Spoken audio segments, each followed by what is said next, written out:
स्टेजवर जायचं ह्याचा जो आनंद असतो तो वेगळाच असतो कुठल्याही आर्टिस्टचा. ते जे वाइब्स असतात ना स्टेजवर एखाद्या कलाकाराचे, ते कशी जरा त्रास झाला ना कोणाला की ते वाइब्स असतात बघ आजूबाजूला, ते वाइब्स कुठेतरी त्या स्टेजवर त्या विंगांमध्ये राहिले होते आणि ते मला फील होत होते. हा इतका मोठेपणा आहे ना मराठी प्रेक्षकांचा, त्यासाठी तुमच्यासमोर खरंच मी नतमस्तक आहे. असंच प्रेम तुमचं ठेवा आमच्यावर. हॅलो नमस्कार फ्रेंड्स, मी मज्जाची नीलम नवरी मिळे हिटलरला या मालिकेच्या सेटवर आली आहे आणि माझ्यासोबत दुर्गा देवी आहे. कशी आहे?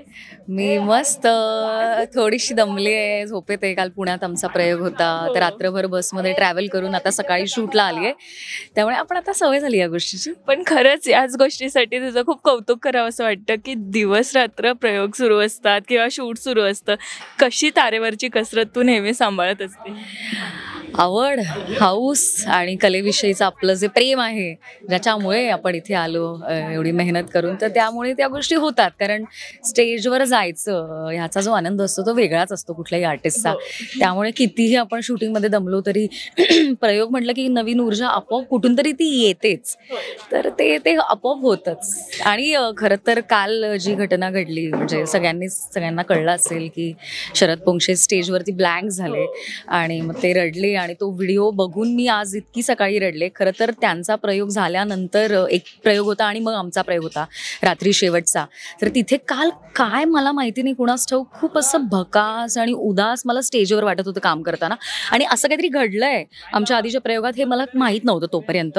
आणि मी सारखी विंगेतनं बाहेर येऊन सगळ्या कलाकारांना, माझ्या सहकलाकारांना म्हणत होते की काय झालं आज, खूप लो का वाटतंय, आज खूप उदास का वाटतंय. ते कळत नव्हतं का असं होतंय. आणि काल 26वा प्रयोग होता आणि गेले 25 प्रयोग कधीच असं नव्हतं झालं मला. म्हणजे असं मला काहीतरी वेगळंच वाटत होतं आणि त्याचं कारण मला कळत नव्हतं. आणि प्रयोग झाल्यानंतर आमचे जे जेवण घेऊन येतात ते काका म्हणाले की असं असं झालं.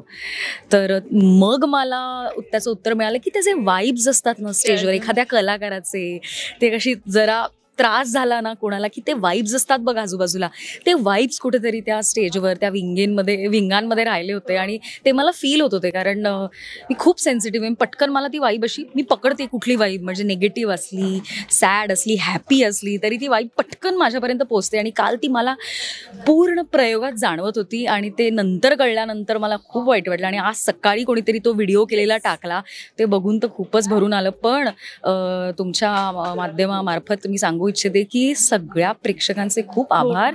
किती गोड माणसं आहेत सगळे आणि मराठी प्रेक्षक किती मोठ्या मनाचे आहेत की त्यांनी असं होऊन सुद्धा त्या कलाकाराचा आदर म्हणून टाळ्या वाजवल्या आणि त्यांना आश्वासन दिलं की काही हरकत नाही, असू दे, पुढचे प्रयोग खूप छान होतील, आम्ही येऊ. हा इतका मोठेपणा आहे ना मराठी प्रेक्षकांचा, त्यासाठी तुमच्यासमोर खरंच मी नतमस्तक आहे. असंच प्रेम तुमचं ठेवा आमच्यावर आणि खूप समजूतदार आणि प्रेमळ आहात तुम्ही. I love you. पण नाटक करणं म्हणजे एक जबाबदारी असते, कारण की जे आपण करतो ते लगेच समोर लाईव्ह असतं असंच. पण कधी असं घडतं तेव्हा काय भावना असतात किंवा नाटकाला जाण्याच्या आधी ती भीती काय असते? भीती म्हणजे नर्वसनेस प्रत्येक प्रयोगाच्या आधी असतोच. म्हणजे तुम्ही किती 500 प्रयोग जरी केले तरी मोठे कलाकार पण तुम्हाला सांगतील की प्रत्येक प्रयोगाला एक नर्वसनेस असतोच आणि कायम एक भीती असते की आपण काही चुकायला नको, आपण काही वाक्य विसरायला नको. कारण नाटक म्हटलं की इट्स अ टीम एफर्ट, आपल्या एकट्याचं परफॉर्मन्स नाही. आणि आपल्या वाक्यांवरती समोरच्या आर्टिस्टची वाक्य, टेक्निशियन्सचे क्यू, सगळ्यांवरती डिपेंड आहे. असं एकाचं काही नाही, इंडिव्हिज्युअल काही नाही आहे. त्यामुळे एक भीती असते की आपलं आणि आपल्यामुळे दुसऱ्याचं काम खराब होऊ नये. हे सतत एक मनामध्ये एक नर्वसनेस असतो आणि तो दाखवायचाही नसतो. प्रयोग तेवढाच आनंदात आणि छान करायचा असतो, कॉन्फिडेंटली. तर तीच तारेवरची कसरत आहे खरं तर. पण शरद सरांना काही आज सांगायचं असेल किंवा त्यांचे आभार म्हणायचे असतील किंवा काही जे काल झालं त्याबद्दल काही व्यक्त व्हायचं असेल तर काय सांग?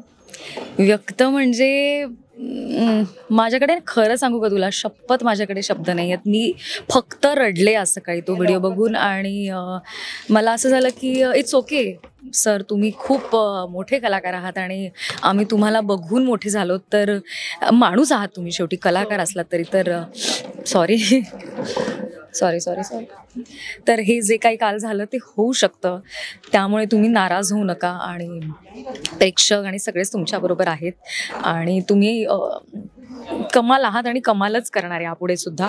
तर एका प्रयोगामुळे तुम्ही अजिबात खचून जाऊ नका. यू आर सुपर्ब आणि you will always be superb. आणि एवढी मोठी फाईट करून ते इथपर्यंत आलेत. खरं तर कॅन्सरसारख्या आजाराशी लढा देऊन आलेत.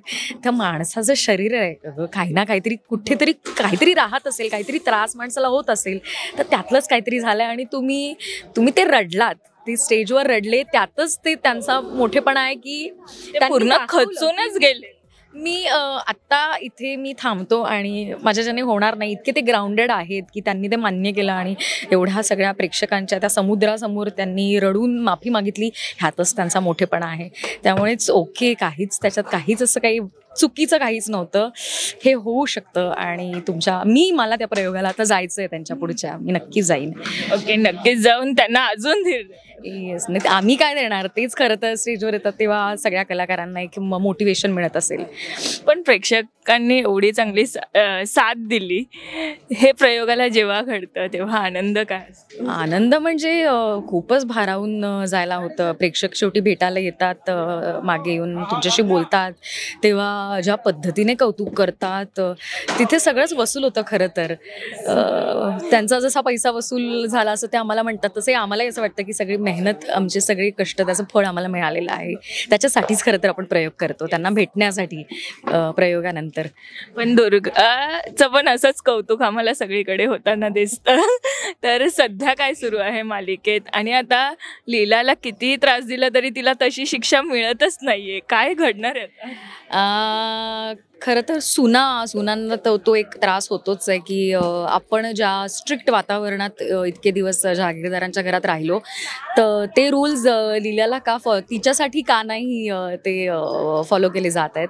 तर ऑब्व्हियसली हा त्रास कोणालाही होईलच, पण त्याची कारणं वेगळी आहेत. ती कारणं आमच्यापर्यंत पोचत नाही आहेत. कारण प्रेक्षक जरी एपिसोड बघत असले तरी या कॅरेक्टर्ससाठी त्या गोष्टी आम्ही ते सीन्स कॅरेक्टर म्हणून त्या गोष्टी आम्ही बघितल्या नाही आहेत ना.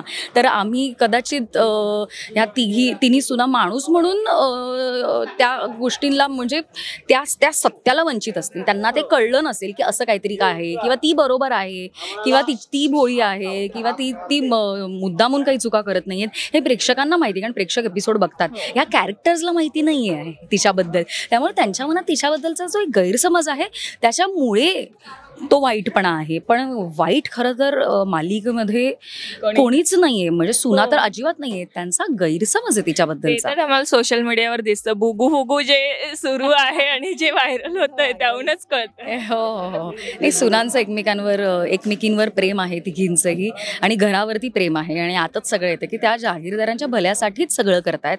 तर त्यामुळे कदाचित गोष्टी वाईट घडत असतील किंवा चुकीच्या पद्धतीने त्या होत असतील. पण परिस्थिती चुकीची आहे, माणूस चुकीचा नाहीये कुठलाच. पण हळूहळू ते उलगडेलच डेफिनेटली. सगळेच एकमेकांच्या प्रेमात हळूहळू पडतीलच, आय एम शुअर.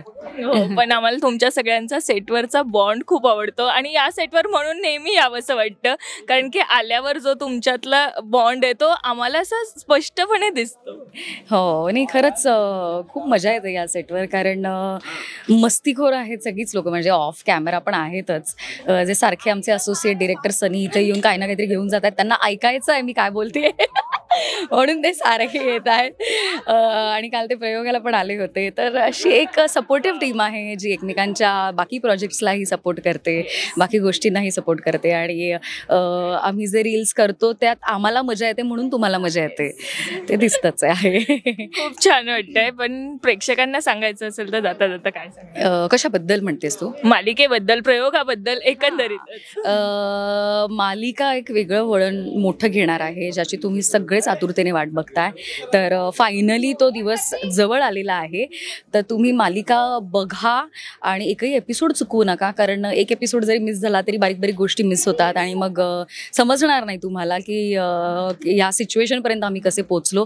तर आणि खूप मेहनत करून सगळे कलाकार, टेक्निशियन्स प्रत्येक एपिसोड शूट करतात आणि त्यात तुमचाही एक हातभार आहे. तुम्ही येता, आमचे मेसेजेस किंवा आम्हाला जे म्हणायचं ते प्रेक्षकांपर्यंत पोचवता. तर ही जी जर्नी आहे त्याच्यामध्ये तुम्ही सातत्याने राहा आणि प्रत्येक एपिसोड बघा, काहीही चुकवू नका.